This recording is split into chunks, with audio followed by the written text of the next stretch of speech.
ये अच्छी अपने देश में जब तक रहेगी तो अच्छा नहीं। जब तक कोई डॉक्टर विदेश से लौटेगा नहीं, जब तक कोई बैरिस्टर विदेश से लौटेगा नहीं, यहाँ तक कि अब तो जब तक कोई महात्मा विदेश से लौट के नहीं आएगा तब तक आप लोग उसको कहाँ मानते हो? ऐसी आपकी धारणा बन गई और उसी धारणा का परिणाम है कि अपने ज्ञान विज्ञान से आप वंचित हो रहे हैं। वरिष्ठ सर्वशास्त्रेषु, सब शास्त्रों में भागवत जी वरिष्ठ है। एक भागवत जी का अगर सम्यक अध्ययन कर लिया जाए तो भागवत जी में ऐसा कोई विषय नहीं है जो वर्णित नहीं। सारा ज्ञान सारा विज्ञान इसी ग्रंथ में भरा हुआ, लेकिन हम नहीं समझते। तत्वम परम योगी राम, जो परम योगी श्रेष्ठ योगी योगींद्र हैं, मुनींद्र हैं, वो पूरे जीवन तपस्या करके जिस तत्व की प्राप्ति करते हैं उस तत्व का निरूपण इसी श्रीमद्भागवत ग्रंथ में किया गया है। ये है भागवत। और भागवत का मतलब ये होता है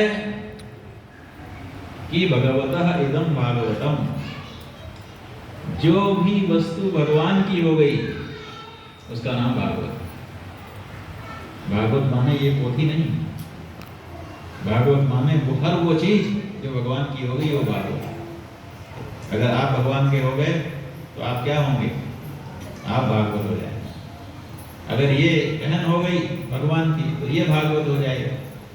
इसीलिए जो भगवान का हो गया उसी का नाम भागवत है।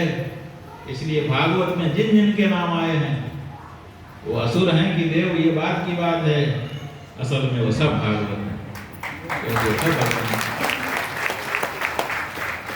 इसीलिए जब भागवत की कथा होती है तो हिरण्यकशिपु का भी नाम लिया जाता है और प्रहलाद का भी नाम लिया जाता है। दोनों अब भागवत हो चुके।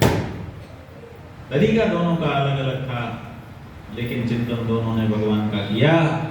इसीलिए दोनों ने भगवान के चरणों में ही विश्रांति प्राप्त कर ली। इसलिए जिस भावना से हो सके उसी भावना से भगवान को अपने हृदय का विषय बनाओ। ये संसार के लोगों से तुम प्यार करते हो, लेकिन टिकता कहाँ? जो नई उम्र के बच्चे बच्चियां यहाँ बैठे हैं उनसे तो हम नहीं पूछ रहे हैं।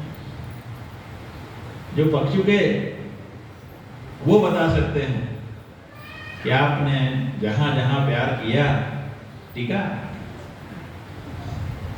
कुछ नहीं। जैसे गर्म चीज किसी प्लास्टिक पे रख दो तो पिघल जाता है, वही हाल।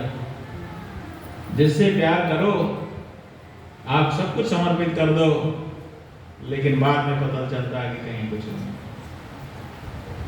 टिकता नहीं। क्या करें?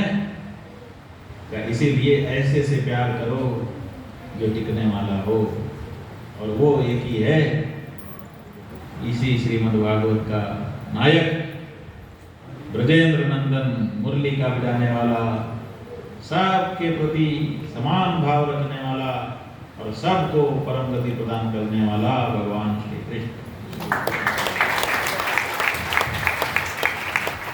कृष्णाय वासुदेवाय हरे परमात्मने प्रणतः क्लेशनाशाय। जिसने भी उसको प्रणाम कर लिया उसके क्लेश का नाश हो। उसको करना नहीं पड़ता है, आप करोगे जैसे ही प्रणाम वैसे ही आपके क्लेश का नाश हो जाएगा। इसलिए अपने मन को उसमें लगाना। इसीलिए एक भक्त भगवान के सामने गया, उसने सोचा कि भगवान को कुछ देना चाहिए, आए हैं तो। आप लोग भी जब कहीं देवता के दर्शन के लिए, गुरु के दर्शन के लिए विशिष्ट व्यक्ति के पास जाते हो तो कुछ हाथ में लेके जाते हो। हमारे यहाँ ये नियम है शास्त्र का, रिक्त पाणिर न पश्येत राजानम ईश्वरम गुरु। राजा के पास, ईश्वर के पास और गुरु के पास खाली हाथ नहीं जाना। कहीं कहीं पाठ वेद मिलता है, रिक्त पाणिर न पश्येत राजानम ईश्वरम स्त्रियम। घर में भी खाली हाथ नहीं जाना चाहिए। तो जो पुराने लोग हैं तो जब बाहर काम के लिए जाते हैं तो लौटते समय कुछ नहीं तो दो मूली ही से खरीद के हाथ में लेके तब घर में प्रवेश करते हैं, खाली हाथ घर में लौटते हैं। नियम। तो आप कुछ ना कुछ भगवान के लिए लेकर के जाते हो, भगवान को चढ़ा देते हो।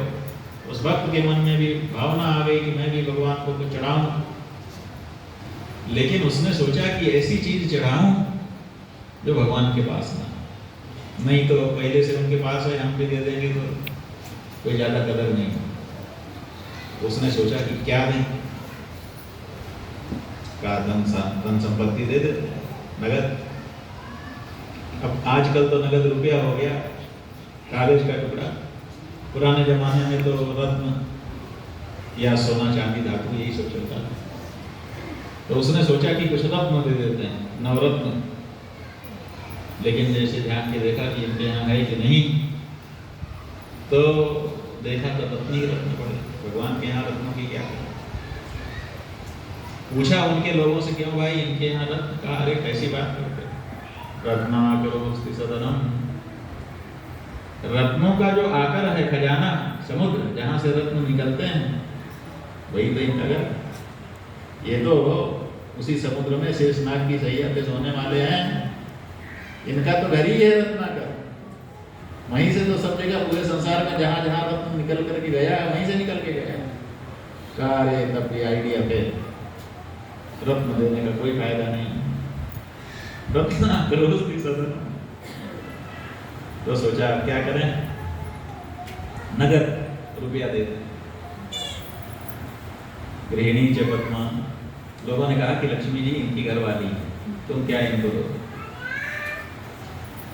अब कुछ देने को, जो सोचे वही भगवान के यहाँ पे, जो सोचे वही भगवान के यहाँ पे। तो बहुत मुश्किल में पड़ गया। लेकिन आप लोग जानते ही हैं कि जो खोजता है वो पाता। भक्त था बड़ी धुन का पक्का, करते करते करते करते जीवन बीतता चला गया, चिंतन करते चला गया। एक दिन उसको इस बात का पता चल गया कि भगवान के पास भी एक चीज नहीं है। लोगों ने पूछा भाई क्या नहीं है? कहा कि इनके पास मन नहीं है, क्योंकि वो तो गोपियों ने चुरा लिया। इनका मन था लेकिन गोपियों ने उसको चुरा लिया राधा जी के नेतृत्व में। इसलिए ये बेचारे बिना मन के हो गए हैं।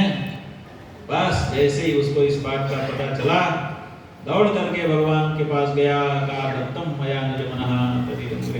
हे भगवान, आप बिना मन वाले हो गए हो, अपना मन मैं आपको देता हूँ, इसको कृपा करके स्वीकार कर लीजिए। तो भगवान बिना मन वाले,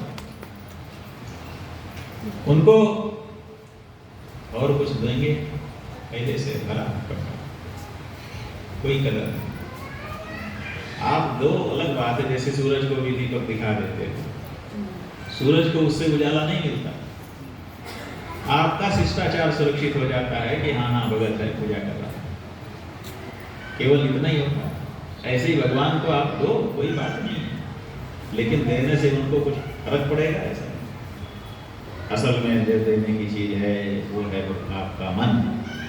इसलिए अपने मन को सुमन बनाओ, देने लायक बनाना पड़ेगा। अपने मन को सुमन बनाइए, और जब आपका मन सुमन बन जाए तो उसको वृंद से तोड़ करके भगवान के चरणों में चढ़ा दीजिए, आपकी पूजा होगी। इससे बड़ी कोई दूसरी पूजा। तो ये जो भगवान के प्रति अपने मन को ले जाने का मार्ग है, उसकी जो प्रेरणा है वो इसी पोथी से प्राप्त होती है। इसीलिए भगवान के प्रति अपने मन को ले जाने वाले जो लोग हैं, जिनके मन में ये भावना है कि मेरा मन भगवान के चरणों में लग जाए ताकि मेरा जीवन भी धन्य हो जाए, वो प्रेरणा प्राप्त करने के लिए इस तरह की कथा के आयोजनों में आकर के विराजमान होते हैं। और व्यास आसन से जो विद्वान विराजमान है वो भी प्रयत्न करता है कि धीरे धीरे आपका मन भगवत चरण की ओर अग्रसर हो। संसार में तो कुछ उपलब्धि होनी नहीं है, क्योंकि जादूगर का जो फल होता है वो देखने के लिए होता है, खाने के लिए नहीं। जादूगर आम भी निकाल देगा, इमली भी निकाल देगा, सेब और संतरा भी निकाल देगा, लेकिन वो सब दर्शक देख सकेंगे। कोई कहे कि हाँ लाओ हम खा के भूख मिटा लें, वो कहेगा ना ना इसके लिए नहीं है। ऐसे ही ये संसार जो है जादूगर का पेड़ा है, देखने के लिए है, खाने के लिए नहीं। इसको देखो, आनंदित रहो, लेकिन खाने का मौका आए तो वो तो केवल परमात्मा के चरण कमल हैं, उसी में हम सबको तृप्ति मिल सकती है। हमको पंजाब आना हुआ किस लिए? जैसा कि अभी कीमती भगत जी ने आपको बताया कि गौ माता की स्थिति बहुत खराब होती चली जा रही है। ये कौन सी गौ माता? ये वही गौ माता है जिसके लिए गोलोक धाम छोड़ करके कृष्ण इस धरती पर आए। ये वही गौ माता है जिसको भगवान श्री कृष्ण ने अपने हृदय से गोलोक धाम में प्रकट किया, और प्रकट ही नहीं किया, प्रकट करके अपना पूरा लोक उसके चरणों में समर्पित कर दिया। इसीलिए कृष्ण भगवान का जो लोक है उसका नाम कृष्ण लोक नहीं है। ब्रह्मा जी के लोक का क्या नाम है? ब्रह्मलोक। शिव जी के लोक का नाम, और कृष्ण भगवान के लोक का नाम? अरे कृष्ण लोक कहना चाहिए, आप लोग गोलोक क्यों कह रहे हैं? इसीलिए कह रहे हैं कि कृष्ण ने ही गौ माता को अपने हृदय से प्रकट करके अपना नाम मिटा करके अपने लोक का नाम गौ माता के नाम कर दिया। इसीलिए उनका